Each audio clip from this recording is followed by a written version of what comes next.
Hello ठीक hello माईकचा आवाज 6 इंचावरून फेकायला लागतो. 6 इंचावर.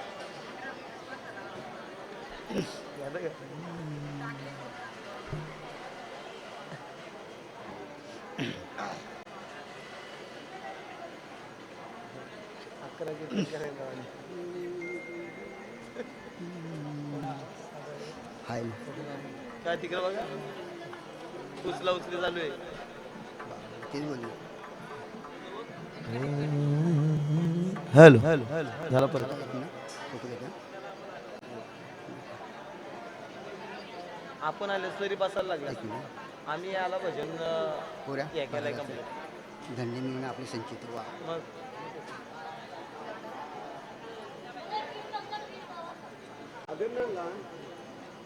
भावी शिक्षक.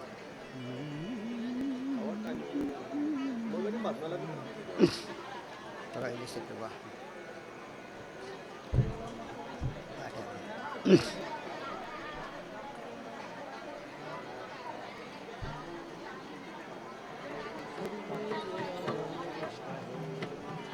धन्य झालो आता याशी संदेह न पडो याशी वाही काला. धन्य मी हॅलो धन्य झालो आता याशी संदेह नाही.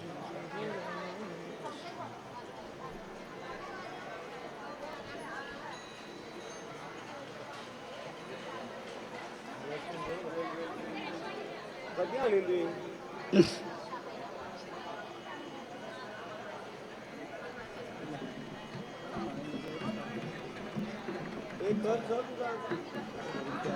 धन्य झालो आता याशी संदेह.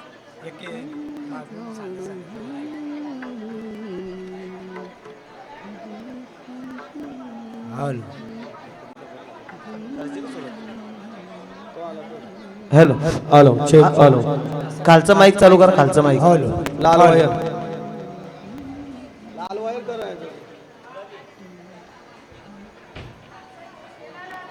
Hello hello hello hello hello hello या माईक सारखं करा.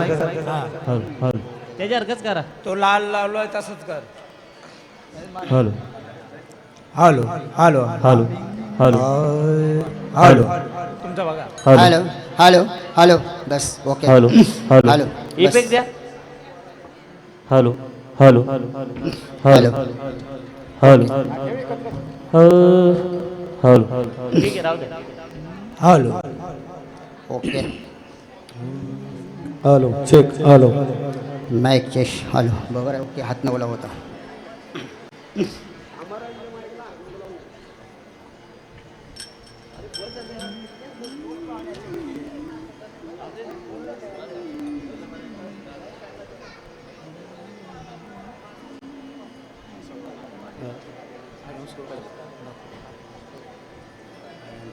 नको बसते हॅलो हॅलो आपण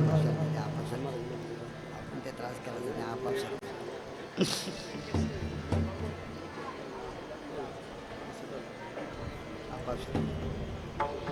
पक्वजीचं करा चालू.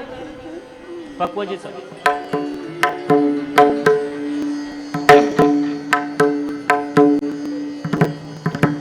इफेक्ट बंद करायचा.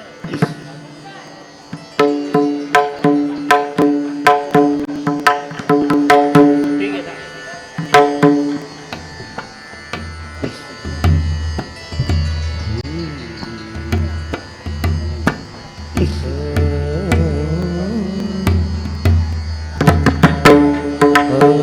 हॅलो रामकृष्ण हरी जय राम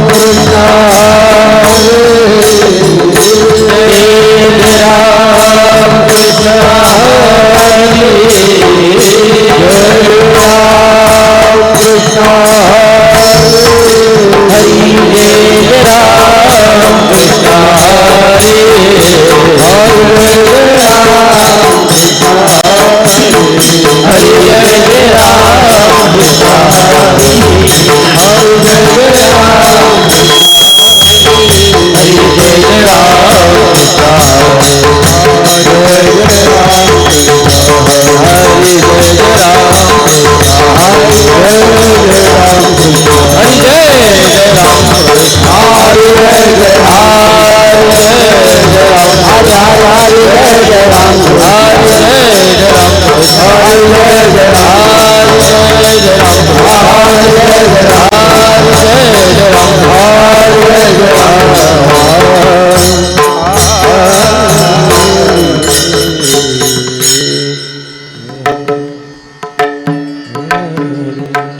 सुंदर ते ध्यान बुधवे बीतेवरी सुंदर ते ध्यान बुधवे बीतेवरी करकटावरी देवरिया देवरिया करकटावरी देवरिया सुंदर ते ध्यान बुधवे बीतेवरी सुंदर ते ध्यान बुधवे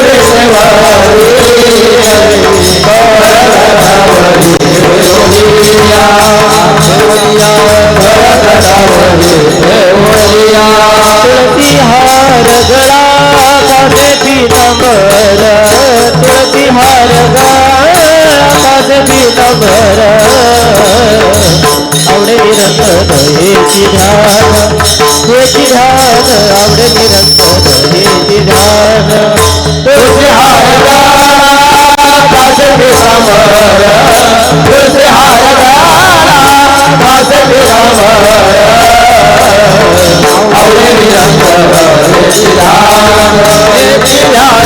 आवडे निरंतर हेची ध्यान मकर कुंडले तळपती श्रवणी मकर कुंडले तळपती श्रवणी कटिका शुभमन विराजित विराजित कटिका शुभमन विराजित मकर कुंडले तळपती श्रवणी मकर कुंडले तळपती श्रवणी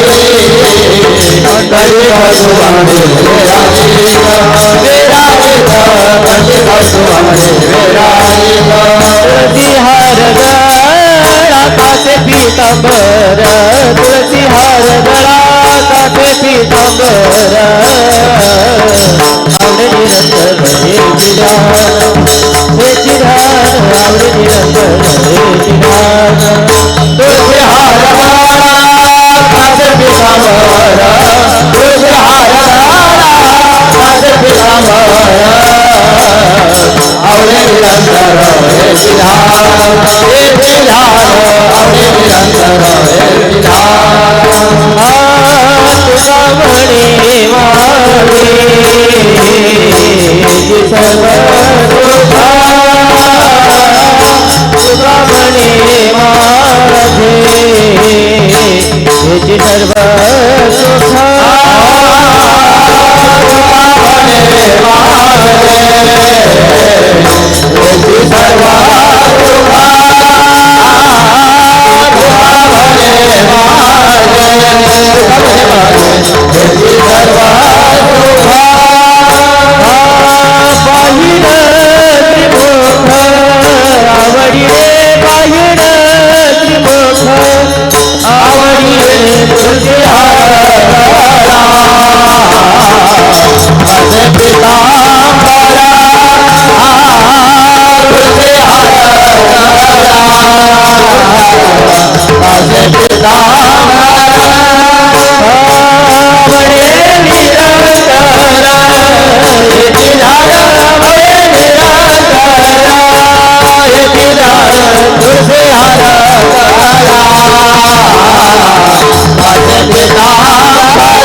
थोडं पुढे सर आता समोर पुढं व्हा दे नंतर मागच्या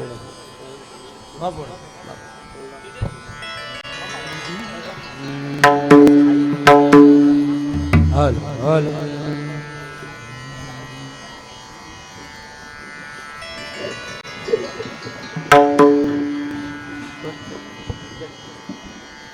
राम कृष्ण हरे हरे हरे जय जय राम कृष्ण हरे हरे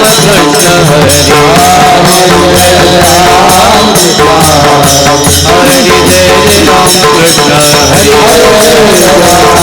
हरे जय जय राम जय जय राम हरि जय जय राम हरि जय जय राम राम राम राम हरि जय जय राम हरि जय जय राम हरि जय जय राम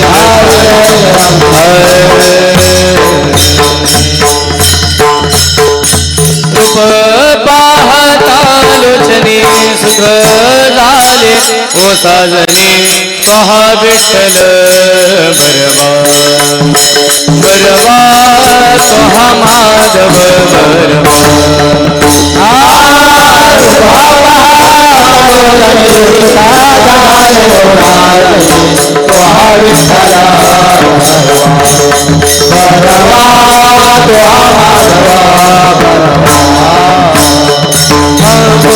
संतोषांची जोडी म्हणून विठ्ठल यावडी तोहा विठ्ठल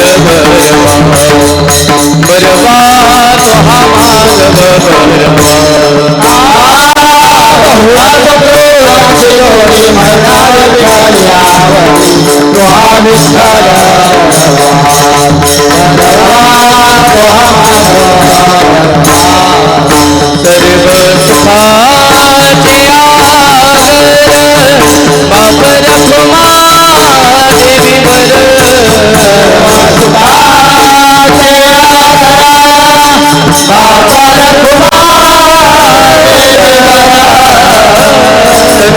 सुखाचे बाप रखुमा देवी वर बाप रखुमा देवी वर सोहा विठ्ठल बरवा सोहा माधव बरवा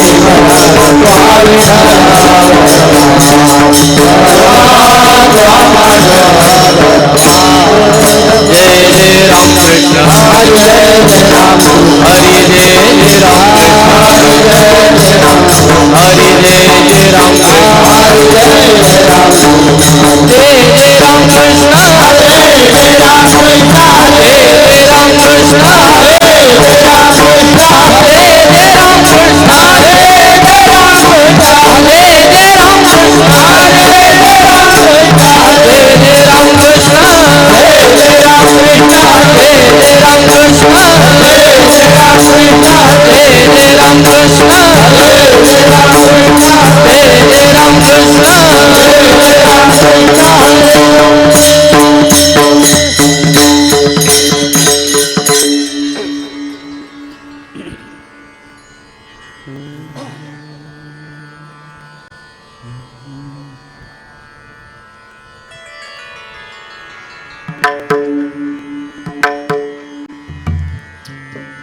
धन्य मी मानिन आपुले संचित धन्य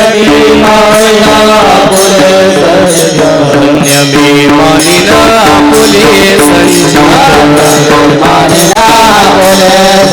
पाहिले से प्रीत तुझे नामे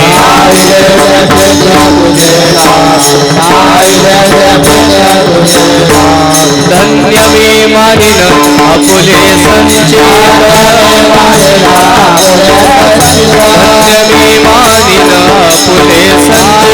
मी मानिन आपुले संचित राहिले से प्रीत तुझे नामे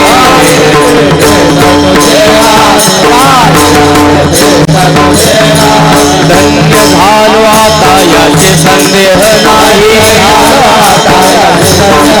धन्य झालो आता याचे संदेह नाही न पड्या बाही काळा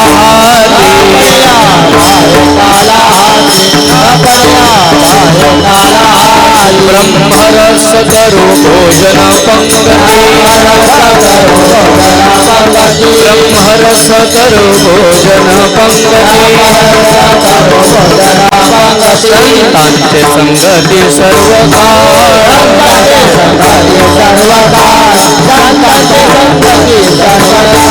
धन्य झालो आता याची संदेह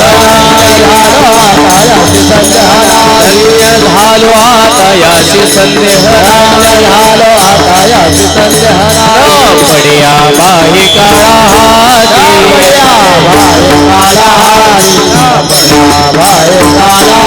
तुका म्हणे पोट झाले तीन धाई तुका म्हणे पोट झाले तीन धाई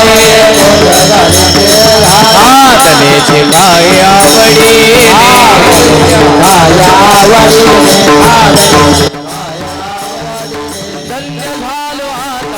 संदेह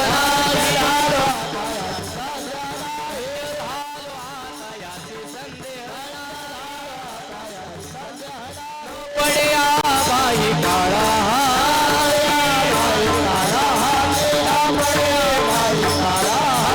विठोबार घुमाई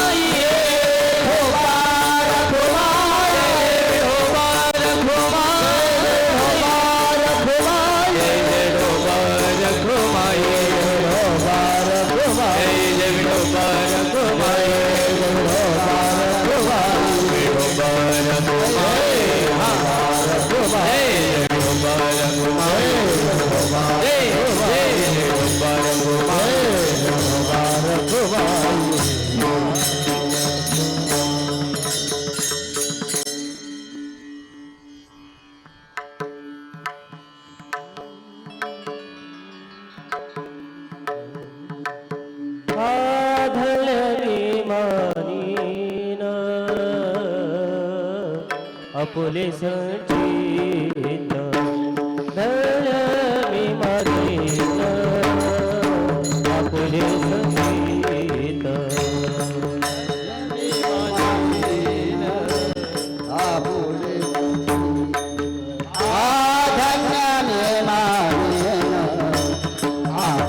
संचित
तुझे नामे धन्य झालो आता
काला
बडिया बाई काळा तीन बडिया बाई काळा धन्य झालो आता याची धन्य झालो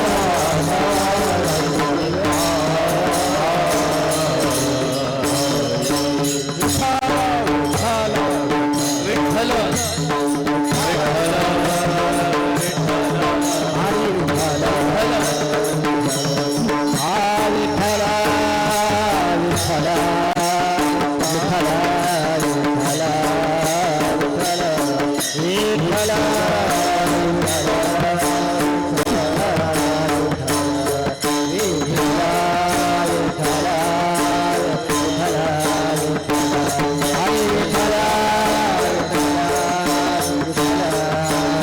भजन करा माय बाई विठ्ठल विठ्ठल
समचरण सरोजम सांद्र नीलांबुदाभं जगन्निहित पाणिमण्डलं मण्डराना तरुण तुलसी माला गंधर्व गंजनेत्रं सदयधवलहास्यं विठ्ठलं चिंतयामि पांडुरंगा करू प्रथम नमन दुसरे चरण संतांची त्यांच्या कृपादाने कथेचा विस्तारू बाबाजी सद्गुरुदास तुका वचन ऐका कमळापती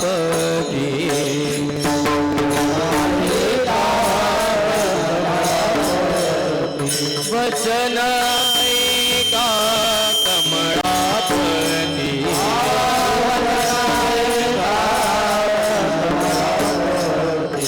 माझी रंगाची विनंती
ज्ञानेश्वरा नमो ज्ञानेश्वरा निवृत्ती उदारा सोपान देवा मुक्ताबाई नमो त्रिभुवन पावनी आद्यत्रय जननी देवांची धन्य मी मानीन आपुले संचित धन्य मी मानीन आपुले संचित राहिले से प्रीत तुझे नामे धन्य झालो आता यासे संदेह नाही न पडिया बाही काळा हाती ब्रह्मरस करू भोजन पंगती संतांचे संगती सर्व काळ धन्य झालो आता यासी संदेह नाही न पडिया बाही काळा हाती तुका म्हणे पोट धाले चिन धाये तुका म्हणे पोट धाले चिन धाये खादले चिखाये आवडीने धन्य झालो आता याशी संदेह नाही न पडिया बाही काळा हाती पतित पावना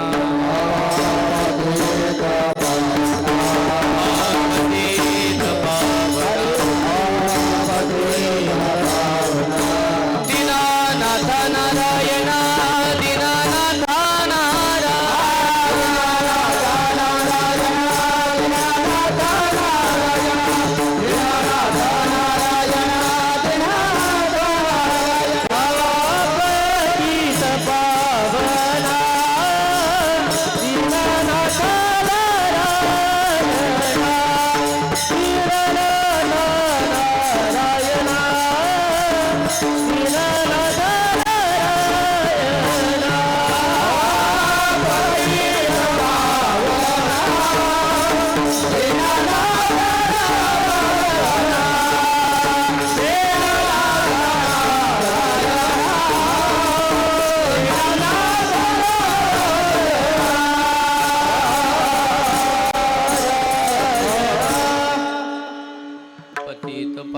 दीनानाथा नारायणा धन्य मी मानीना फुले संचित राहिले से प्रीत तुझे नामे धन्य झालो आता याशी संदेह नाही न पडिया बाही काळा हाती कुंडेवाळ गावातील आणि पंचकृषीतील एक प्रतिष्ठित असणारं भोईर कुटुंब आणि या भोईर कुटुंबामधून असणारे सर्वांचे प्रेमळ आध्यात्मिक क्षेत्रामध्ये रुची गोडी श्रद्धाभाव असणारे स्वर्गीय मधुकर शेठ पांडुरंग भोईर यांच्या 13व्या प्रीत्यर्थ तमाम जमलेले समाज बांधव आप्तेष्ट गणगोत नातेवाईक सोयरे मंडळी सांप्रदायिक मंडळींच्या सेवेकरताना वेळेला अभंग जगमान्य जगद्गुरु संत श्रेष्ठ श्री तुकोबारायांचा अभंग आहे. तुकोबाराया कोण ऐका. प्रेमळ मनरंजन भवभय भंजन असणारे श्री तुकोबाराया जगतामध्ये प्रेम करत असताना कशा पद्धतीने प्रेम करावं हे ज्यांनी आपल्या आचरणाने शिकवलं ते प्रेमळ मनरंजन भवभय भंजन श्री तुकोबाराया. तुकोबारायांच्या मुखारविंदातून जे अमृत तत्वज्ञान समाजाकरता द्रवलं गेलं त्या अमृत तत्वज्ञानातला 1717व्या क्रमांकाचा अभंग सेवेला आहे. विठ्ठल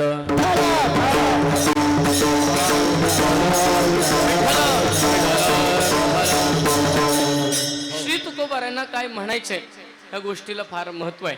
तुम्हाला आम्हाला काय म्हणायचंय आणि तुम्हाला आम्हाला काय विचार करायचंय ह्याला एवढं महत्व नाही, पण संतांना काय म्हणायचंय आणि संतांना काय विचार करायचाय याच्यावर फार महत्व आहे आणि याला फार विशेषत्व आहे.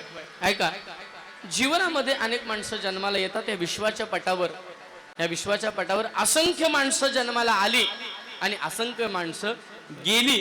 पण जरी असंख्य जन्माला आली, जरी असंख्य माणसं गेली, तरी याच्यातली काही विशेष लोक ह्या विश्वाच्या पटावर स्मृती रूपाने राहत असतात. ऐका, तुका म्हणे एक मरणचे सरे आणि उत्तम चिवरे कीर्ती मागे. स्मृती रूपाने आपण अजरामर राहण्याकरता आपल्याला कर्म केले पाहिजेत. या आजच्या अभंगात 3 प्रकारचे कर्म आहेत. या आजच्या अभंगामध्ये 2 प्रकारचे काल वापरलेत. एक भविष्य काळ आहे आणि दुसऱ्या चरणामध्ये चालू वर्तमान काळ आहे. चालू वर्तमान काळ तुकोबारायांनी दुसऱ्या चरणात वापरावा आणि अपेक्षा करून पहिल्या चरणामध्ये जर भविष्य काळ वर्तावा तर तुकोबारायांचं काय म्हणणं आहे. आता तुकोबाराय कोण मला सांगा. आपण अपेक्षित जीवन जगतोय. मला असं होईल, मला हे मिळेल, मला हे करायचंय. जर संत अपेक्षित जीवन जगतात तर का योग्य का अयोग्य? कदाचित हे अयोग्य आहे. तुकोबरायांना स्वतःच संचित धन्य मानीन म्हटले, मानलं नाही. या अभंगात प्रवेश आहे. सगळे सांप्रदायिक मंडळी, ऐकणारी मंडळी आहात आणि कुंडेवाळ गाव हे अध्यात्मातलं ह्या पंचकृषीतलं एक मार्मिक स्थान आहे. त्यामुळे एक अभंगाची निवड याच करता केली. बाबांनी बाबांच्या जीवनामध्ये भजनानंदी परंपरा फार जोपासली. गावच्या करता, सर्वांकरता अगदी कितीही त्रास झाला असेल, त्यांना त्रास होत असेल तरी सुद्धा भजनानंदी परंपरा सोडली नाही. आयुष्याच्या शेवटच्या क्षणापर्यंत पंढरपूरला जायचंय, पंढरपूरला जायचंय, बार्शीचा प्रसाद पाहिजे, बार्शीचं जेवण पाहिजे, या सगळ्या गोष्टीचा विचार आयुष्याच्या शेवटपर्यंत बाबांनी मांडला. एक लक्षात घ्या, आपण धन्य कधी मानावं? तुकोबरांचं मत आहे, मरताना सुद्धा आपल्याला देव आठवत असेल. मरणाच्या वाटेवर आपण आहे, मरणाच्या दरवाजावर आपण आहे आणि मरणाच्या दरवाजावर असताना सुद्धा जर आपल्याला पंढरपूर आठवत असेल, जर देवाचा प्रसाद आठवत असेल, तर समजायचं आपलं पुण्य आणि आपलं संचित फळाला आलेलं आहे. या सगळ्याचा अनुकरणाचा, या सगळ्याचा बाबांच्या जीवनातला अभ्यास करून या सगळ्यातून मला काल एक असं वाटलं, काल चिंतनाला बसल्यावर या अभंगाचं निरूपण आपण उद्या करावं, जेणेकरून आपण केलेले कर्म, शास्त्राचा नियम 3 प्रकारचे कर्म आपल्या जीवनात आहेत. 3 प्रकारचे. तुकोबराय मानीन म्हणतायत, माझा थोडासा आक्षेप या अभंगावर आहे आणि त्याचं खंडन पण असं आहे. तुकोबराय स्वतः विष्णू, तुकोबराय स्वतः परब्रह्म, तरी सुद्धा तुकोबरायांनी मानलं पाहिजे होतं स्वतःच संचित धन्य, पण तुकोबराय मानत नाहीत, मानीन म्हणतायत. त्याचं कारण आहे, एखादा मोठा व्यक्ती स्वतःकडं कोणत्याही पद्धतीचं मोठेपण करत नाही. कारण आहे, मोठेपणा करता त्याचं जीवन नसतं. तुम्ही कोणतंही कर्म करा, तुम्ही कोणतीही सेवा करा, बघणारा काय? परमात्मा आहे. ईश्वर साक्ष ह्या प्रत्येक गोष्टीला आहे. आपण कसं जगलो, आपण कसं वागलो, आपण काय केलं, हे आपल्या तोंडाने लोकांना सांगायची गरज नाही. हे बघणारा सत्ताधीश परमात्मा आहे. तुकोबराय म्हणतात, आम्ही का मानत नाही, मानीन असं म्हणतो. त्याचं पहिलं कारण, पहिला शास्त्रीय नियम असा आहे, यद्यद आचरती श्रेष्ठा तत्तद आचरती इतर जनाः. श्रेष्ठांच्या अनुकरणाने कनिष्ठाने काय करावं? मार्गक्रमण करावं. ज्या वेळेला भगवान प्रभू रामचंद्रांना वशिष्ठजी योग सांगत होते आणि या दोघांच्या चर्चेत जो ग्रंथ निर्माण झाला, त्या ग्रंथाचं नाम आहे योग वशिष्ठ. योग वशिष्ठामध्ये अशी चर्चा झाली, काय म्हणतात? योग वशिष्ठजी रामाला म्हणतात, रामा तू साक्षात परब्रह्म आहेस, तरी सुद्धा माझ्याकडे गुरुग्रहित ज्ञान घ्यायला का आलास? बरं, इथं आल्यानंतर ज्ञान कोणाचं देणार? परब्रह्माचं. बरं, परब्रह्म कोण आहे? तू आहेस, तू आहेस. परब्रह्म साक्षात परमात्मा राम तू आहेस, मग तू माझ्याकडे ज्ञान घ्यायला का आलास? योग वशिष्ठातली चर्चा. भगवान परमात्मा म्हणतात, राम म्हणतात, मी 9 महिने 9 दिवस आईच्या गर्भात राहिलो. मी सामान्य स्वरूपाने जन्माला आलो. मी चतुर्भुज नाही राम अवतारात, मी द्विभुज आहे. मी आई वडिलांच्या स्नेह संबंधाने जन्माला आलो. मी आईच्या मातृत्वाने मी 9 महिन्याने जन्माला आलो. सामान्य माणूस कर्म करताना योग्य कर्म केले की त्याला देवत्व प्राप्त होतं, हे जगाला माहिती पडण्याकरता मी गुरुग्रही आलोय. सामान्य वाक्य आहे का? सामान्य माणूस योग्य कर्म मार्गाला निघाला, त्यांनी आपल्या आचार आणि मर्यादेत राहिला तर तो माणूस देव होतो, हे जगाला कळालं पाहिजे. म्हणून मी हे सगळं अनुकरण करतोय, म्हणून या सगळ्या नियमावलीत येतोय, म्हणून मी गुरुग्रही आलोय. कळतंय का काय? तसं मोठी माणसं आपल्या आचरणाने जगाला बोध देत असतात, ती आपल्या आचरणाने समाजाला सांगत असतात आपण कसे आहेत. एक लक्षात घ्या, प्रेमळ स्वभाव. मी मगाशी म्हटलं अल्पेश भाऊना, जसा फोटो मध्ये बाबांचा चेहरा आहे ना, तसा कितीही त्रास होऊ द्या, त्यांचा चेहरा तसाच हसरा असायचा प्रत्येक वेळेला. कधी म्हटले एवढं आमचे जवळचे संबंध, अगदी जवळचे संबंध, की एवढे संबंध असताना कधी एवढ्या वेळेत कधी म्हटले नाही की बाबा त्रास होतोय, असं होतोय. आपल्याला झालेला त्रास समाजाला, लोकांना, समोरच्याला न सांगता आपण आनंद स्थितीमध्ये राहणं, हे मधुकर बाबांचं जीवन होतं. विठ्ठल विठ्ठल विठ्ठल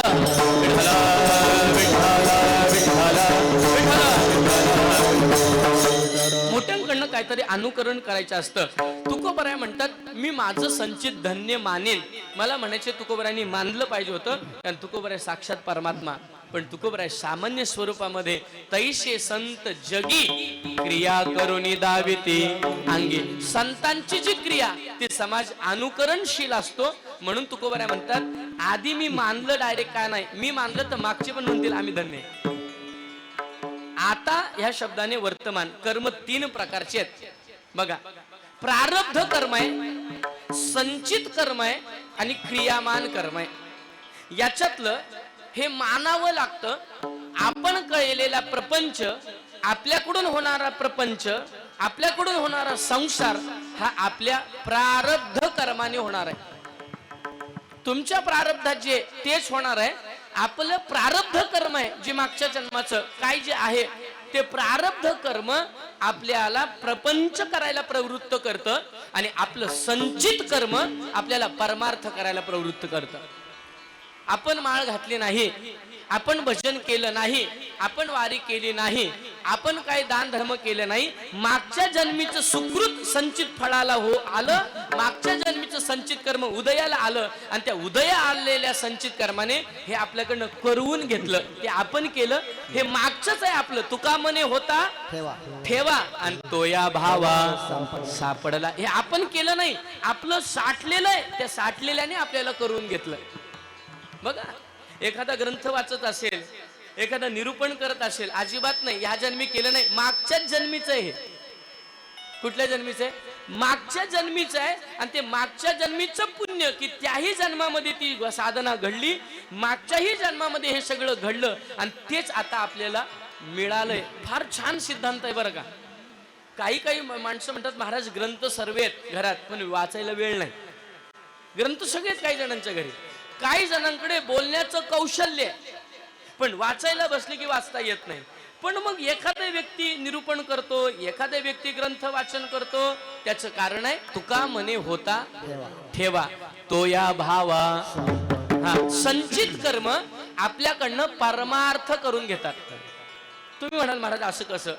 संसार करायला संचित कर्माची जोड लावायची नाही, संसार करताना प्रारब्ध कर्माची जोड लावा. त्याचं कारण आहे का? अन्न मान आणि धन हे तो प्रारब्धा अधीन. आता मला सांगा, संसार आपल्याला करायचा आहे, अन्न पाहिजे का नाही? झोपले का काय? सांगा ना, अन्न पाहिजे की नाही? ठीक आहे, मान संसारात वडिलांनी मुलांनी वडिलांना दिला पाहिजे, मुलांनी आईला दिला पाहिजे, गणगोत्रातल्या मंडळींना दिला पाहिजे, ज्येष्ठांना दिला पाहिजे. आता ऐका, कनिष्ठांनी ज्येष्ठांना मान दिला पाहिजे. कुठे? प्रपंचात. प्रारब्ध चालले बरं का. मान आणि धन, संसारात धन नको का? पैसा असल्याशिवाय किराणा घ्याल का? नाही. म्हणजे अन्न संसाराकरता उपलब्ध, धन संसाराकरता, मान संसाराकरता. म्हणून तुम्हाला सांगतो प्रारब्ध कर्माने प्रपंच होत असतो. या तिन्ही गोष्टी प्रपंच करता अत्यावश्यक आहेत, परमार्थ करता अन्न कुठं अत्यावश्यक आहे? सांगा ना. उपवास पारणे राखीला दारवंटा, केला भोगवटा आम्हाला गी काय खातो आम्ही कासया. किती अभंग सांगू, नाही जरी खायला मिळालं तरी सुद्धा भजन सोडणार नाही. आता ऐका, परमार्थामध्ये अन्नाचा विचार कुठे आहे? तर हरिपाठाला गेल्यावर 2 टाइम भात घेतलाच पाहिजे, नियम आहे लिखित? नाही ना. कीर्तनाला गेलं पाहिजे नंतर आपण जेवूनच आलं पाहिजे? नाही ना. संचित कर्माच्या द्वारे घडणाऱ्या परमार्थात अन्नाचा विचार नाही. चला पुढे. धनाचा, नलगे मुक्ती धन, म्हणजे ऐका बरं का, तुम्हाला पटवून देतोय कीर्तन. धनाचा विचार परमार्थात नाही. चला, मानाचा, आपल्याला कोणी मोठंच म्हटलं पाहिजे. तुका म्हणे व्हावे लहान आहोनी लहान. तुकोबर म्हणतात परमार्थात मानाचा विचार करणारा परमार्थाचा अधिकारी नाही, परमार्थात धनाचा विचार करणारा परमार्थाचा अधिकारी नाही, परमार्थात अन्नाचा विचार करणारा परमार्थाचा अधिकारी नाही. हे सगळं प्रारब्ध अधीन आहे आणि प्रारब्ध अधीन प्रपंच आहे. मग महाराज आम्ही जो परमार्थ करतो तो परमार्थ कशाच्या अधीन आहे? तो संचित कर्माच्या अधीन आहे. पुण्य फळाला आलं की आपल्याला संत भेट आणि आपल्याला परमार्थाची गोडी, परमार्थाची रुची लागते. पुण्याई शिवाय परमार्थ नाही, संचिताशिवाय परमार्थ नाही. आता ऐका, त्याचाच बँकेत चेक वटतो ज्याचा बॅलन्स असतो. ज्याचा बॅलन्सच नाही त्याचा चेक वटेल काय? बाउन्स होतील, बाउन्स. असे बरेचसे चेक बाउन्स झाले. कोणाचे? बॅलन्स नाही ना. मग मला सांगा, आपला बॅलन्स आहे म्हणून परमार्थ रूपी चेक आपला वाटला. आपला बॅलन्स आहे म्हणजे स्वतःला व्हिज्युअलाइज करा, स्वतःला ओळखायला शिका. जगाला ओळखायला जाल तर अनंत बुद्धीचे तरंग क्षणक्षणा पालटे रंग धरो जाता संग मग तो होय बाधक. जगाचा संग धरायला गेलो तर जगाच्या संघामध्ये आपल्याला विसंगत निर्माण होते. पण आपण आपल्याला ओळखण्याकरता जे कर्म करतो त्या कर्माचं नाव आहे परमार्थ. म्हणून ऐका, संचित कर्म सांगितले, प्रारब्ध कर्म सांगितले, आता क्रियामान कर्म म्हणजे जे आता करणार आहे ते पुढे मिळणार आहे. आता जे पेरू ते उगवणार आहे. आता जी साधना करू ती फळाला येणार आहे. मग या 3 कर्मांचा विचार आजच्या अभंगात आहे. कारण आहे, आपल्याला जी गती मिळते ती आपले कर्म बघून मिळते. आपल्याला जी गती मिळते ती आपले कर्म बघून मिळते. पण त्या कर्माच्या सिद्धांतावर आजचा अभंग आरूढ आहे. विठ्ठल विठ्ठल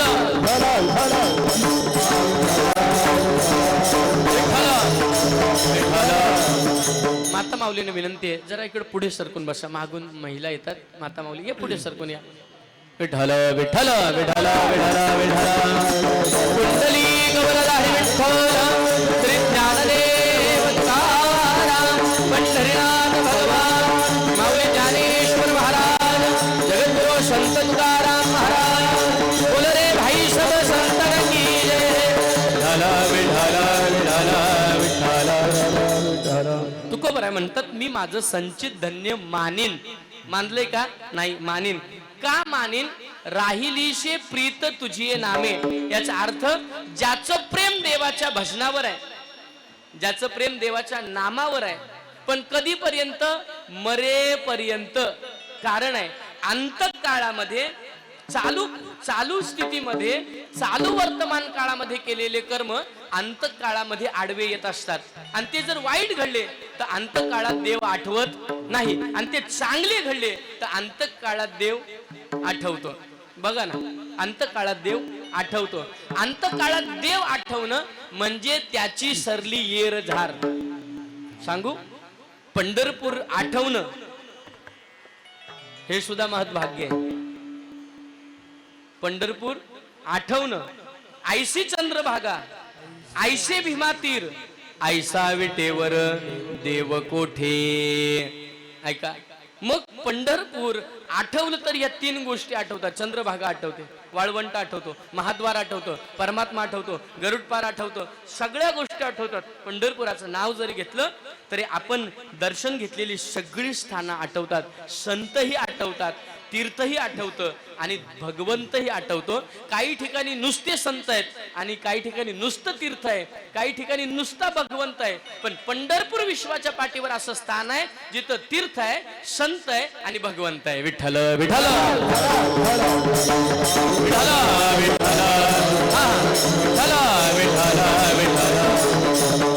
म्हणून पंढरपूर सुद्धा अंतकाळामध्ये आठवणं म्हणजे तीर्थ, संत आणि भगवंत तिघांचंही आपल्याला स्मरण होणं.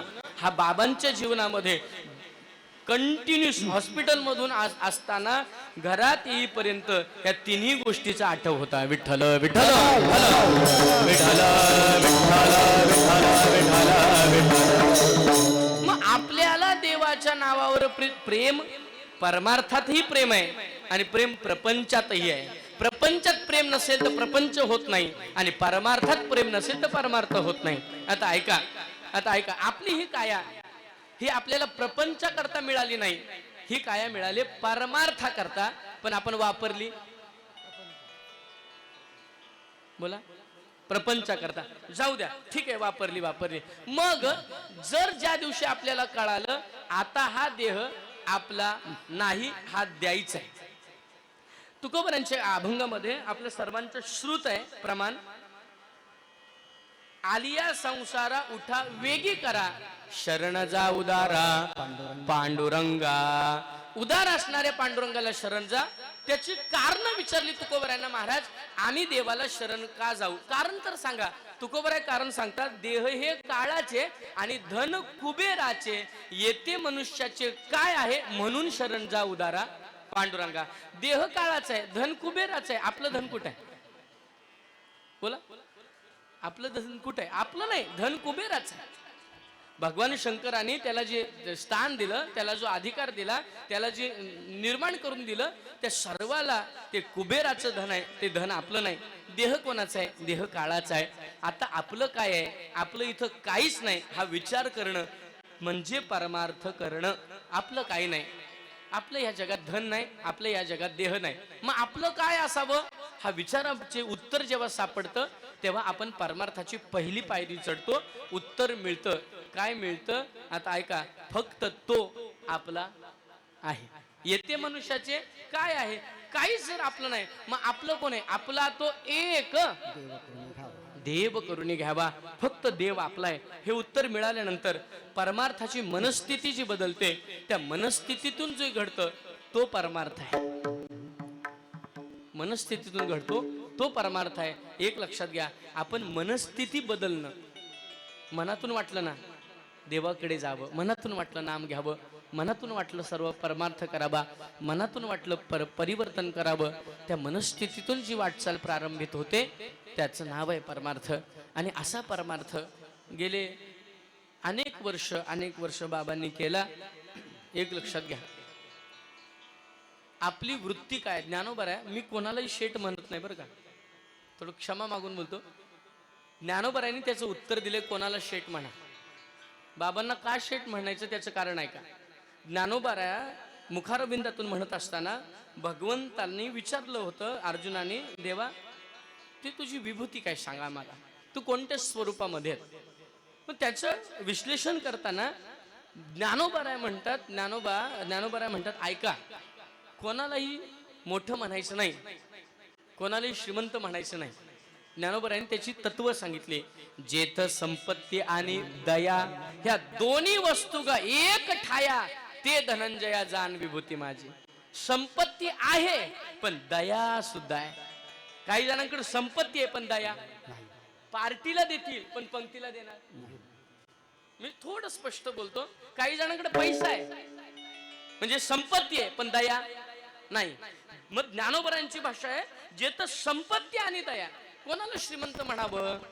ज्याच्याकडे संपत्ती पण आहे आणि त्या संपत्ती बरोबर उदात्त अंतःकरणाची दया आहे, आणि दया तिचे नाव भूतांचे पालन. दया कोणाचं नाव आहे? तिचं नाव दया आहे, जी सगळ्यांचं पालन करते, सगळ्यांना समान पाहते, सगळ्यांकरता दान धर्माची वृत्ती, सगळ्यांकरता सहकार्याची वृत्ती, सगळ्यांकरता अपेक्षित प्रेमाची वृत्ती प्रदान करते. तिचं नाव आहे दया.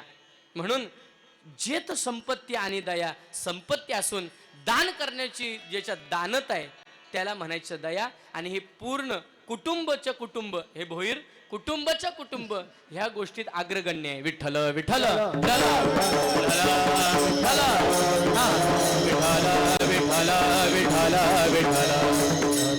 ज्या वेळेला आपण जन्माला आल्यानंतर आपल्या वाडा वडिलांची पुण्याई फळाला येते, त्यावेळेला सात्विक संतती जन्माला येते. मग समाजाचा विचार करणारी, परमार्थाचा विचार करणारी, ही सगळे मागचे कर्म आहेत बरं का. आपण नाही काय करत मागचे कर्म. शिवमहापुराणाच्या दुसऱ्या त्या खंडामध्ये असा विचार आला, एक ब्राह्मणाला पुत्र झाला.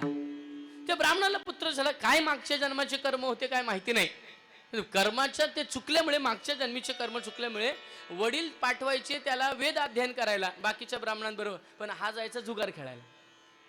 आईला विचारलं वडिलांनी, काय काय कारण आहे, मुलगा कुठे आहे? म्हटले मित्रांबरोबर गेला.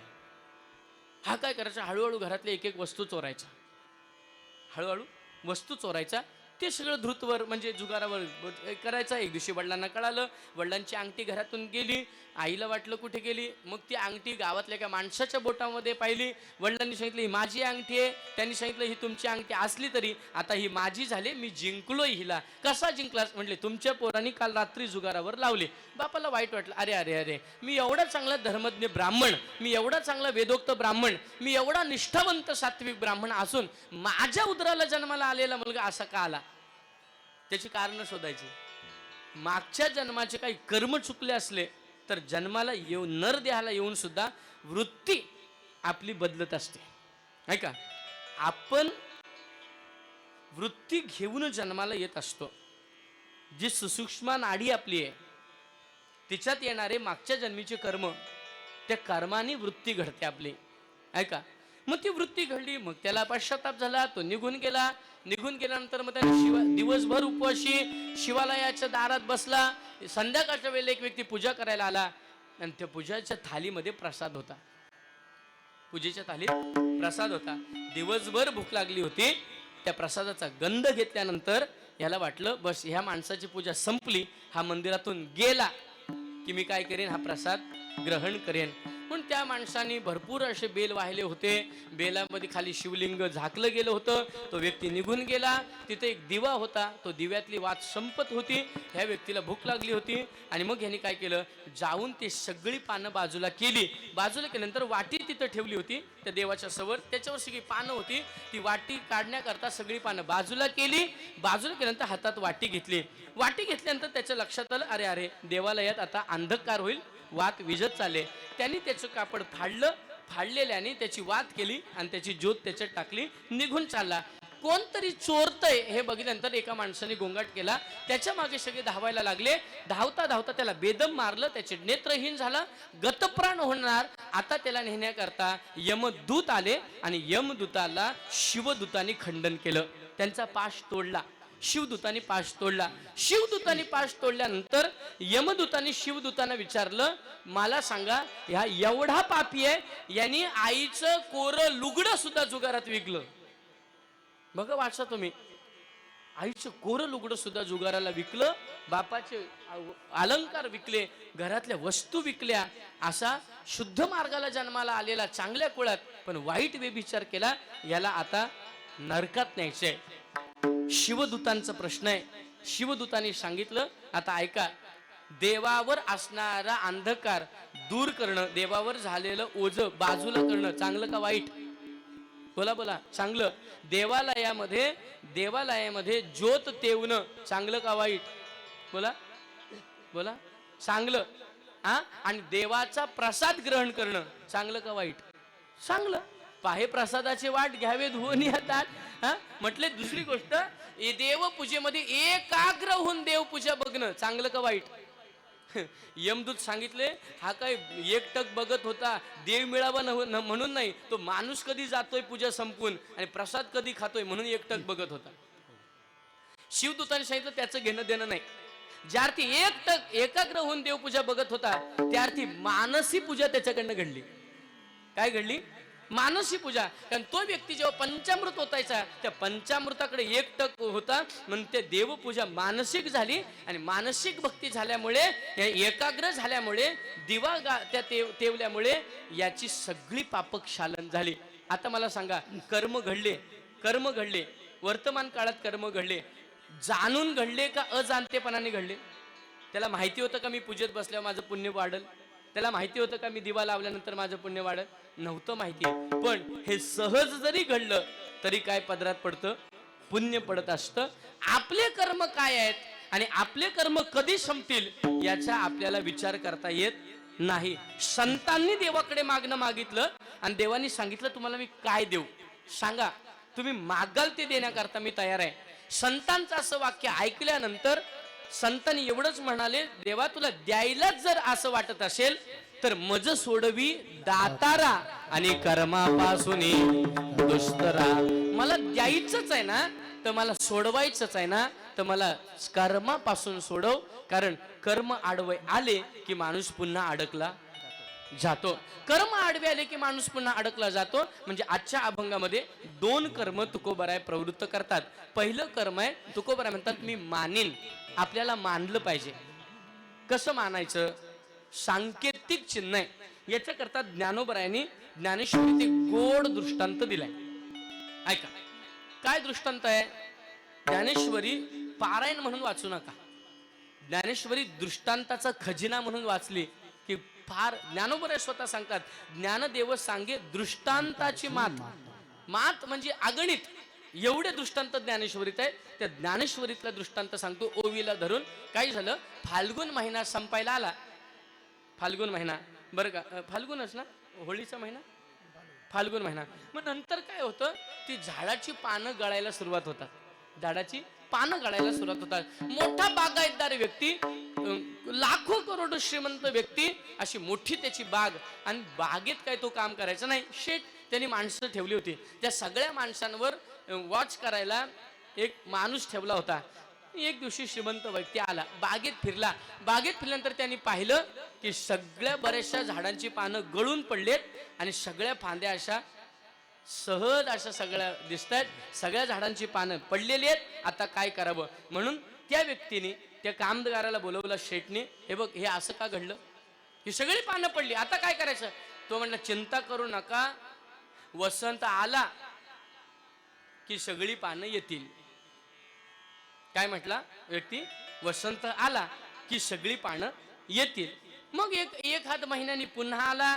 चैत्र महिना अर्धा झाला होता. चैत्र महिना अर्धा झाला, पुन्हा तो श्रीमंत व्यक्ती आला. पाहिलं पूर्ण बागेला पालवी फुटलेली, हिरवीगार दुसलुशीत पालवी पाहिली, आणि त्यांनी त्या व्यक्तीला बोलवलं, इकडे ये, तुला सांगितलं होतं ना वसंत आला की मला भेटायला घेऊन ये. काय म्हटला तो? वसंत आला की मला भेटायला घेऊन ये. मग त्या व्यक्तीने हात जोडले, म्हटले, शेठ, वसंत आला. वसंत कोणी व्यक्ती नाही, वसंत हा काय ऋतू आहे. बरं, तो येताना सांगून येत नाही. मग काय होतं? मग ज्ञानेश्वर महाराज ओवी लिखतात की झाडाशी सांजेपणे, झाडाशी सांजेपणे, की वसंताचे रिगणे. वसंत आला की काय होतं, काय सिद्ध होतं की झाडाला सांजे पण येतं. वाळलेल्या झाडाला पुन्हा पालवी फुटते. पालवी फुटली की वसंत आला, हे अनुमान प्रमाणाने सिद्ध होतं. तद्वज्ञायाने आपल्याला परमार्थ घडला, आपल्याला ईश्वर भक्ती घडली, आपल्याकडनं नामस्मरण घडलं, आपल्याकडून व्रतवैकल्य घडली, आपल्याकडून दान धर्म घडलं, तर समजायचं आपलं संचित कर्म फळाला आलं. जसं ज्ञानोबराय सिद्धांत देतात, वसंताचे रिगणे झाडाशी सांजेपणे, वसंत आला की झाडाला सांजे पण येतं. तसं परमार्थ रूपी सांजे पण आपल्याला आलं की संचित रूपी आपलं रिगणं चालू होतं. या न्यायाने तुकोबराय म्हणतात, मी काय करेन? अभंगाचं पहिलं चरण.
तुझे नामे.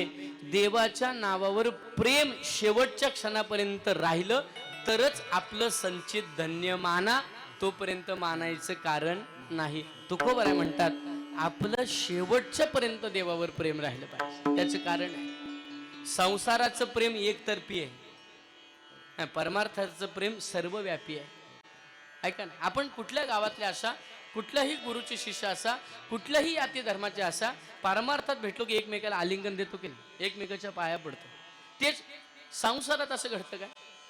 मुलाचं प्रेम बापावर आहे, बापाचं प्रेम मुलावर आहे, बापाचं प्रेम मुलावर आहे, पण त्या मुलाचं लग्न झालं आणि त्याला मुलं झाली. आता सांगा त्याचं प्रेम कोणावर आहे? त्याच्या मुलावर आहे. त्याचं प्रेम त्याच्या मुलावर, कारण संसाराचं प्रेम पुढं सरकणार आहे आणि परमार्थाचं प्रेम सर्वांना सामावून घेणार आहे. प्रपंचाच्या प्रेमात सामावून घेतलं जात. साधं बोलू, लग्नाच्या आधी आईवर जेवढं प्रेम आहे तेवढं लग्नानंतर राहतं काय? लग्नाच्या आधी आईवर जेवढं मुलाचं प्रेम आहे तेवढं लग्नानंतर राहतं का? नाही. कारण आहे त्याच्यात खंड पडतो किंवा त्याच्यात भाग पडतो. ऐका, मग संसारातलं प्रेम हे एकतर्फी आहे, त्याच्यात खंड पडतो, पण परमार्थातलं प्रेम अखंड आहे, ते कधीच खंड पडत नाही. बघा ना तुम्ही किती उलट पक्षी. मला सांगा, एकदा वारीला चाललं, उदाहरण, परत परत चालायची गरज आहे का? अजिबात नाही. पण तुमची पुढच्या वर्षीची वारी याच्या 1 महिना आधी तुमची बॅग भरलेली असते का? हो, गेल्या वर्षी चाललात ना? हो महाराज, गेल्या वर्षी चाललो, पण यावर्षी त्याच्यापेक्षा आनंद आला. संसारात तसं नाही. एकदा एखादी गोष्ट घडली की पुन्हा करूशी वाटत नाही महाराज. एकदा लग्न करा, बोला बोला, एकदा घर बांधा. काय माणसं घर बांधताना अर्ध होतानाच दमतात. महाराज भरपूर झालं, आता एवढा खर्च पेलवत नाही बरीचशी माणसं. म्हणजे काही गोष्टी एकदा केल्या की पुन्हा प्रपंचात करून. पण परमार्थाचं वेगळं आहे. एकदा जे तुम्ही कराल ते परत परत करायला गेल्यानंतर डबल पटीने त्याचा आनंद वाटतो. याचाच अर्थ तुमचं आपलं संचित फार बलवत्तर आहे आणि म्हणून आपलं प्रेम देवावर आहे. आपलं प्रेम देवावर आहे आपण करतो म्हणून नाही, संचित आपलं भक्कम आहे म्हणून आपलं प्रेम देवा. ज्याचं संचित नाही त्याला ज्ञानोबरांची ओवी आहे, बलात्कारे जरी आणिला कथेशी, निद्रा घे लोडाशी टेकोन या. बळजबरी आणा एखाद्याला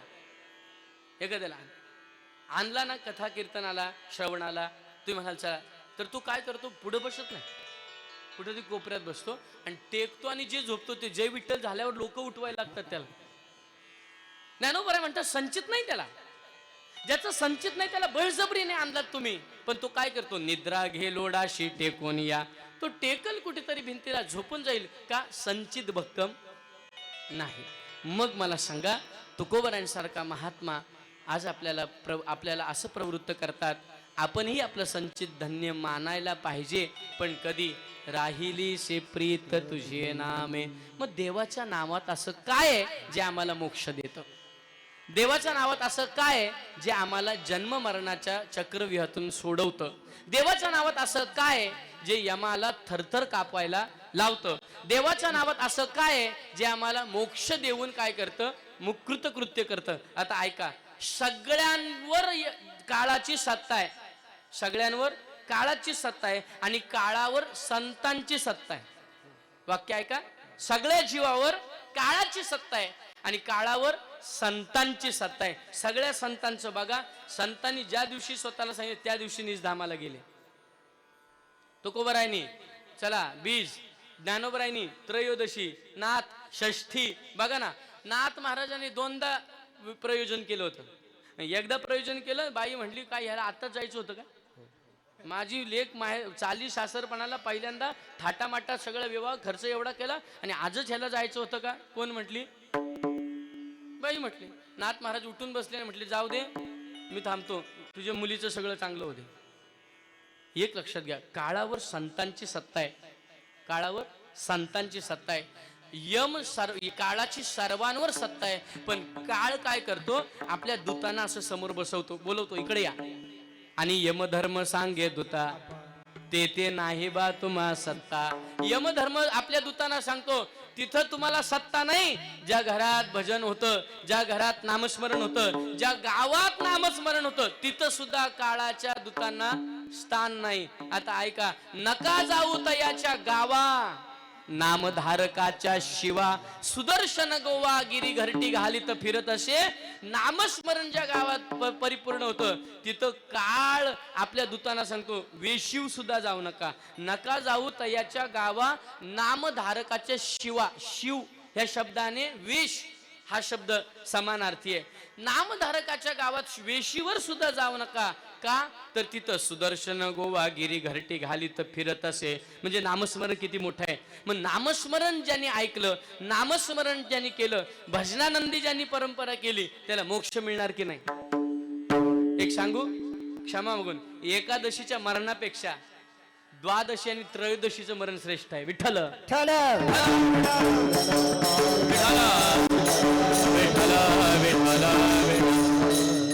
एकादशी पेक्षा द्वादशी आणि त्रयोदशी श्रेष्ठ आहे बरं का.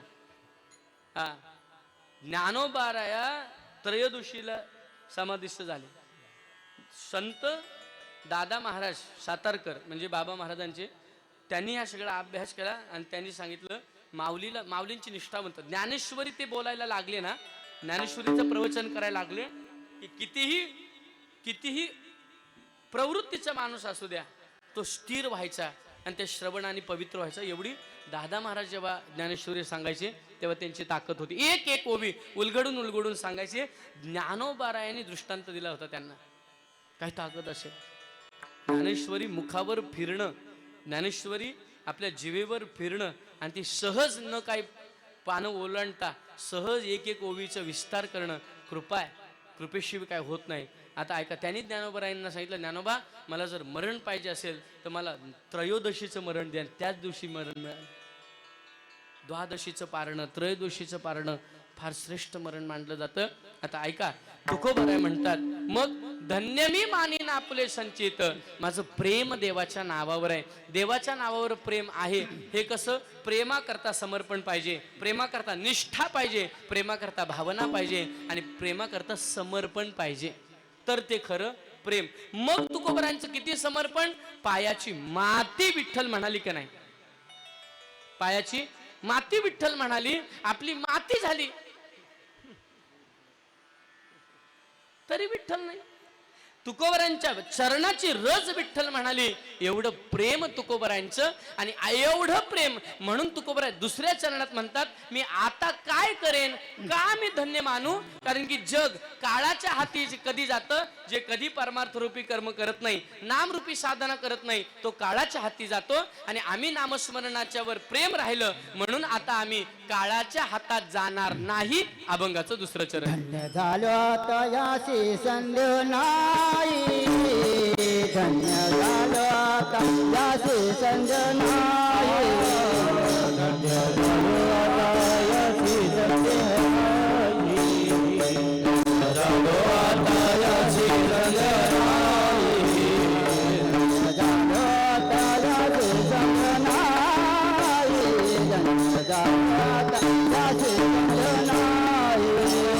धन्य झालो तयासी संदेव नाही, धन्य झालो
पडया बाही काळा हाती.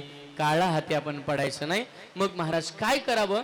काळा हाती न पडण्याकरता आम्हाला काय केलं पाहिजे? अभंगाचं तिसरं चरण. ब्रह्माचा कार भोजन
पोहोचण्याकरता आम्हाला मोक्ष मिळण्याकरता काय करू?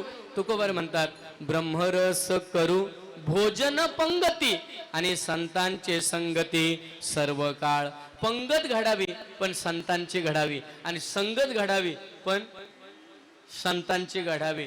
बाकीच्या कोणाची पंगतही घडू नये. बोला. आणि बाकीच्या कोणाची संगतही घडू नये. कारण आहे संगतीचा आणि पंगतीचा परिणाम आहे. पंगतीचा परिणाम एक पहा. जगातलं विश्वातलं सर्वात मोठं उदाहरण आहे पितामह भीष्मांचं. कौरवांची पंगत भेटली होती. पंगत कोणाची होती? कौरवांची. ज्या वेळेला हात घातला दुःशासनाने द्रौपदीच्या साडीला, जर पितामह भीष्मांनी नजर करून बघितली असती थरथर कापला असता आणि हात लावला नसता. पण खाली मान घातली. आणि मग ज्या वेळेला षडपंजरी पडले त्यावेळेला पाचही पांडवांना बोलून घेतलं, भगवान गोपाल कृष्णाला बोलून घेतलं, माता द्रौपदी आल्या, सगळ्यांशी चर्चा चालू झाली आणि पितामह भीष्म म्हणतात चिंता करू नका, विजय तुमचा होईल. द्रौपदी हसली. म्हटली मामांजी एक सांगू, तुमच्यात एवढी ताकद होती तुमच्या शब्दामध्ये, तुम्ही जर दुःशासनाकडे बघितलं असतं दुर्योधनाला बोलले असते दुर्योधन थरकाप आला असता, त्यांनी माझ्या साडीला पदराला हात घातला नसता. पण तुम्ही त्यावेळेला काहीच उत्तर दिलं नाही आणि आता म्हणतात तुम्ही जिंकाल. हे कसं काय? म्हटलं त्यावेळेला ज्यांच्या पंक्तीत होतं ना, त्या पंक्तीत जे खाल्लं होतं, त्या खाल्ल्याने जे अन्न खाल्लं होतं त्याच्यातून रक्त जे बनलं होतं, त्या रक्तातून वृत्ती जी बनली होती ती न्याय देण्याकरता असमर्थ होती. कोणाच्याही पंक्तीमध्ये बसणं हे योग्य नाही.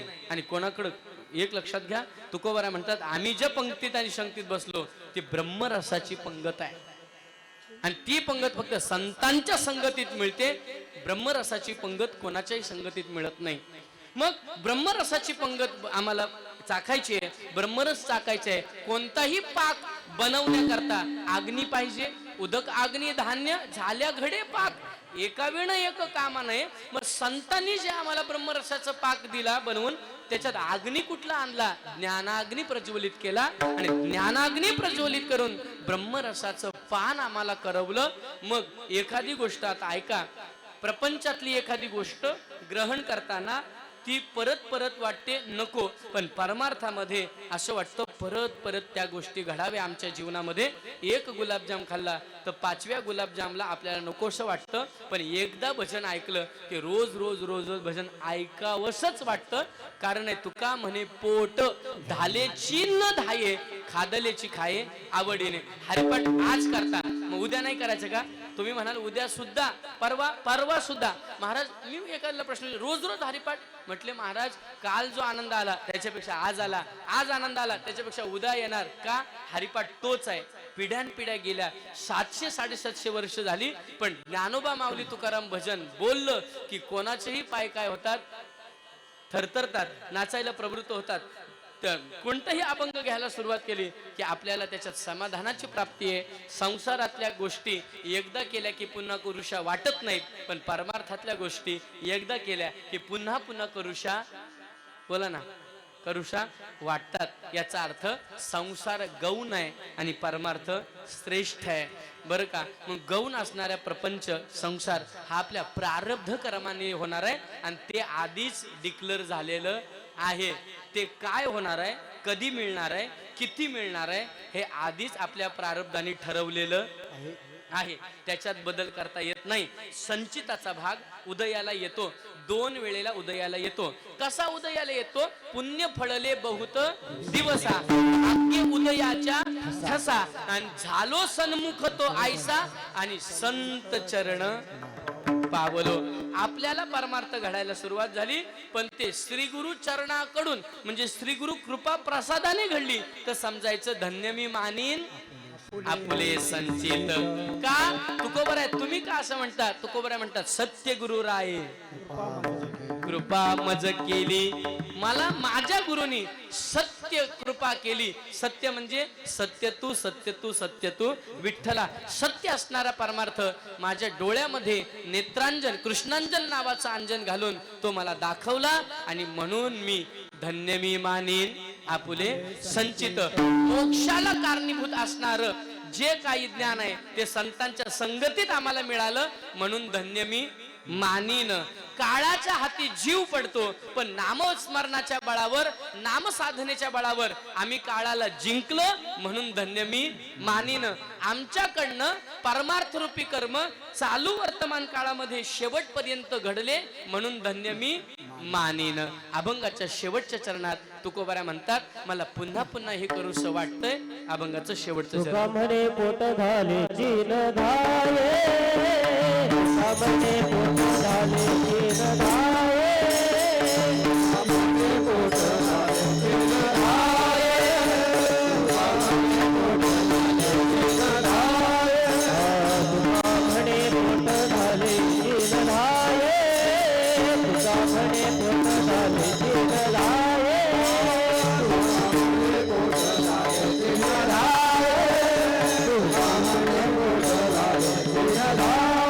खागले खाये आवडीने, खागले खाये आवडीने, धन्य झालो आता याची धन्य नाही, धन्य झालो आता याची धन्य नाही, खागले खाये आवडीने, खागले खाये आवडीने, धन्य झालो आता याची धन्य नाही, धन्य झालो आता याची धन्य नाही, लपडे या बाही काळा हाती, काळा हाती.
तुका म्हणे पोट धालेची न धाये खादलेची खाये आवडीने धन्य झालो आता.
की धैर्याचा डोंगर कोसळतो महाराज.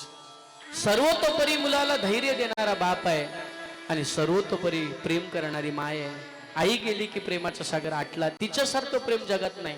ज्या मुलींची आई वारली ना त्या मुलींनी माहेरी गेल्यानंतर आईच्या फोटोकडे पहा, त्या मुलीचे डोळे पाणावतात. का आता माझी आई म्हातारी जरी असती, मी येणार आहे हे कळालो असतो तर दिवसभर अंगणामध्ये किंवा दरवाजात उभी राहिली असती, गालावरून हात फिरवला असता आणि बाय आलीस का एक शब्द बोलली असती. त्या एक शब्दाला ती लेक भुकेलेली असते. पण आई गेली की मुलीचं माहेर पण संपतं आणि मुलाचा बाप गेला तर मुलाचं घर पण संपतं. महाराज किती मोठा प्रसंग असू द्या, आपल्याला धैर्य देतो त्याचं नाव आहे बाप. खचलेला बाप असू द्या, वयस्कर बाप असू द्या, आजाराने त्रस्त बाप असू द्या, व्याधीने व्याकुळ झालेला बाप असू द्या, तो बाप लेकाला म्हणतो बाबा चिंता करू नकोस पोरा, तुझ्या पाठीशी अजून बाप खंबीर आहे. बापाचा एक शब्द मुलाला कोणत्याही प्रसंगातून वर आणण्याकरता एक चैतन्य देत असतो. बाप काय आहे महाराज? बाप गेल्यानंतर बापाची किंमत, माय गेल्यानंतर मायची किंमत, आई गेल्यानंतर आईची किंमत. महाराज बाप स्वाभिमानी बाळा, त्याचा कण खरं कणा, त्याच्या घामाच्या दारात लाजाळूची संवेदना. बाप तलवार ढाल, बाप पेटती मशाल, बाप जळतो म्हणून घर झोपते खुशाल. बाप पाया तो घराचा, आई कळस त्यावर जेव्हा खचतो न पाया तेव्हा कोसळते घर. घर बांधताना पाया आधी आपण बांधतो. तो पाया स्वतःला मातीत गाडून घेतो महाराज. गाडून घेत असताना तो पाया दिसत नाही. मातीत किती गाडला गेलाय, पण तो पाया आनंदी असतो. तो पाया समाधानी असतो. तो पाया सांगत असतो, मी स्वतःला गाडून घेतलंय म्हणून हे आज घर उभं आहे.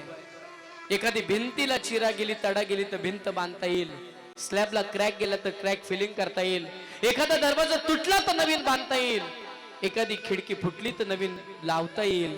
पण पाया खचला ना, उभं घर कोसळतं महाराज. त्या पायाच्या भूमिकेत आपला बाप जगतो.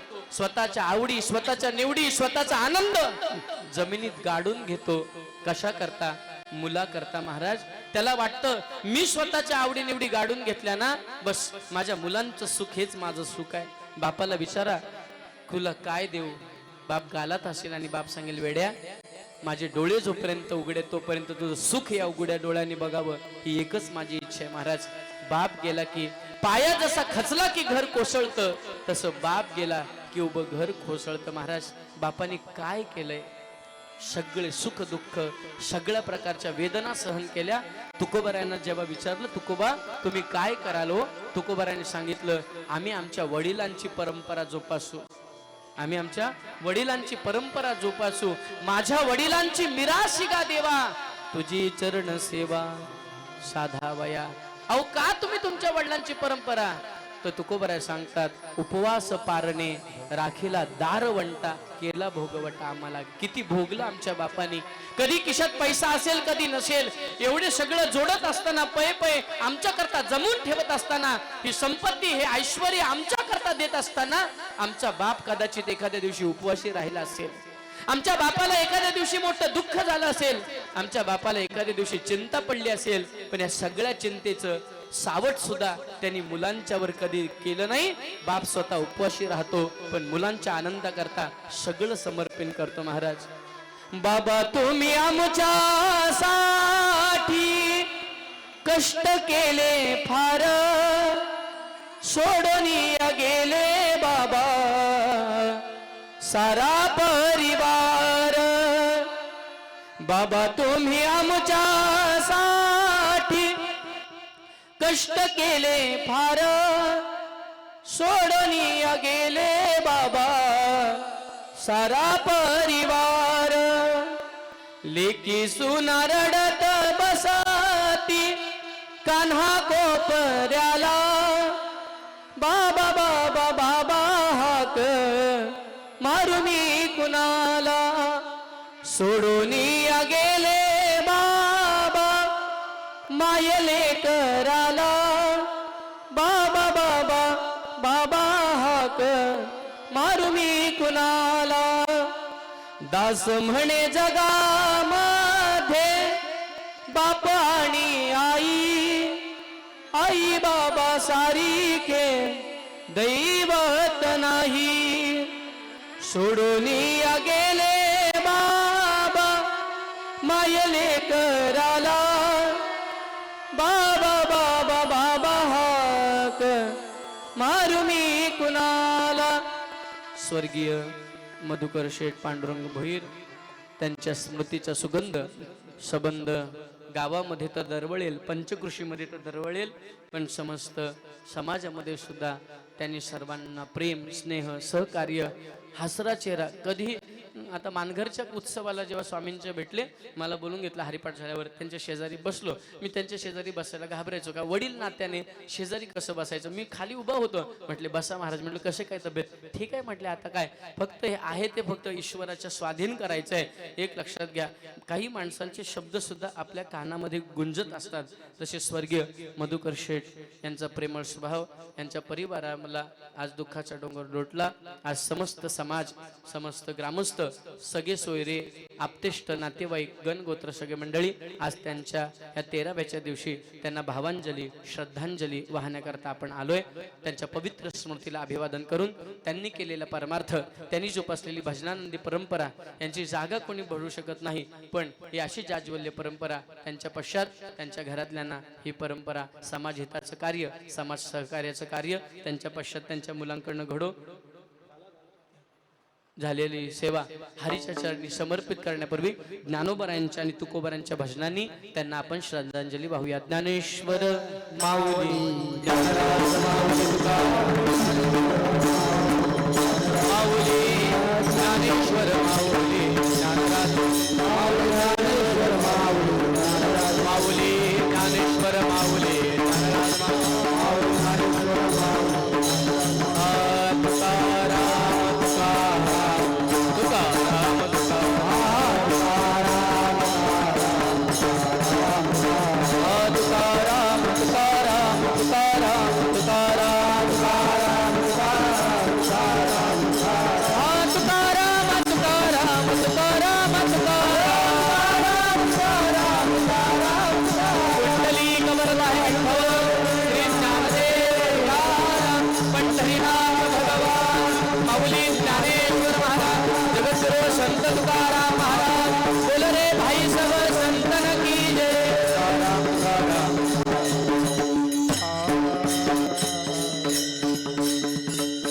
जाता जाताच जमलेल्या समाजाला एक विनंती आहे. आपापले पर्सनल मतभेद बाजूला ठेवा पण धर्म आणि समाज ह्या ज्या वेळेला विषय येतो त्यावेळेला धर्म आणि समाजातल्या प्रत्येक माणसाने एकत्र आलं पाहिजे. आपले वैयक्तिक वादावाद बाजूला ठेवून कारण आता जर आपली माणसं एकत्र झाली नाही तर आपलं अवघड होणार आहे बरं का. आता काहीही घडायला लागले जे आपल्याकडे ऐकायला येत नव्हतं अशाही गोष्टी घडायला लागल्या. माता माऊलीने एक विनंती आहे आपल्या मुलांना चांगले संस्कार द्या व्यसनापासून त्यांना बाजूला ठेवा. लोक म्हणतात बरेचशा माता माऊली म्हणतात मित्राबरोबर गेला म्हणून बिघडला. एक क्षमा मागून बोलू का नाना दादा एक क्षमा मागून वाक्य बोलू का. मित्राबरोबर गेला म्हणून बोलणं हे सगळे आई वडिलांची चूक आहे हे वाक्य बोलणं. कारण तुमचे संस्कार जर चांगले असतील तर 100 बेवड्यांबरोबर जरी बसला तरी तो घोट प्यायचा नाही कारण हे तुमचे संस्कार असतात. आई वडील संस्काराला चुकतात आणि दोष दुसऱ्याला देतात. चांगले संस्कार द्या. व्यसनापासून समाजातल्या मुलांना मागे करा लांब करा. MPSC UPSC करता प्रवृत्त करता ग्रॅज्युएशन पोस्ट ग्रॅज्युएशन करू द्या. आपलीही मुलं चांगल्या हुद्द्यावर लागू द्या.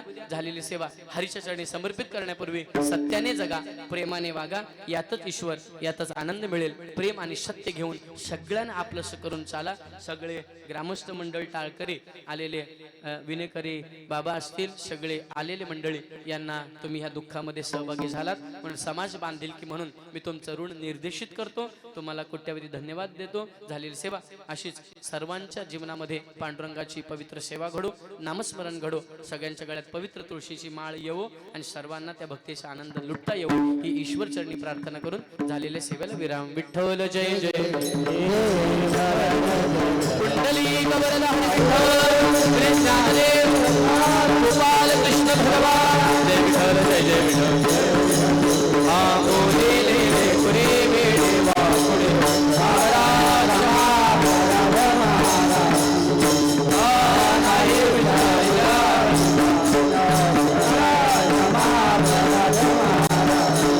तुका म्हणे ज्ञानेश्वरा राखा पाया पैकी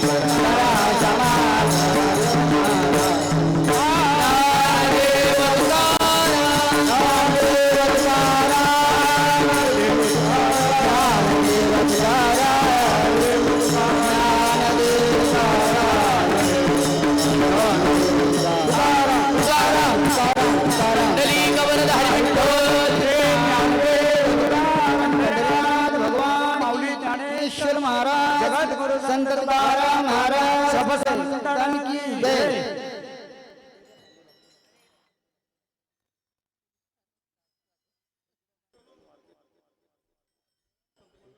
हे बघा आता महाप्रसादाची व्यवस्था ज्यांना 13व्याचं जमत नसेल त्यांना दिनकर महाराज पाटील यांच्या घरी व्यवस्था केलेली आहे. कोणी निर्मुखी जाऊ नका. जेवणाची व्यवस्था केलेली आहे.